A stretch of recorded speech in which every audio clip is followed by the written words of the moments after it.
كلامه المجيد والفرقان الحميد আমার সাথে সবাই পড়ো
স্বপ্নে দেখা দাও বারবার আল্লাহুম্মা সাল্লি আলা সাইয়্যিদিনা মাওলানা মুহাম্মদ ওয়া আলা আলি সাইয়্যিদিনা মাওলানা মুহাম্মদ গামে বলছি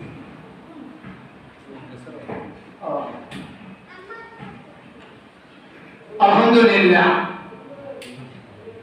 আল্লাহ তাআলা দরবারে লাখো কোটি শুকর যে মহান আল্লাহ সুবহানাহু ওয়া তাআলা আমাদেরকে আজ 6 জুলাই 10ই মুহররম আজিজিয়া জামে মসজিদে কিছু আলোচনা করার এবং শোনার যেই তৌফিক ইনায়েত করলেন সেই মহান রব্বুল আলামিনের দরবারে শুকরগুজার করছি। আমরা কলিমাতুশ শুকর আদায় করতেছি আলহামদুলিল্লাহ। আরো জোরে বলুন আলহামদুলিল্লাহ। বন্ধুগণ, কথা আসবে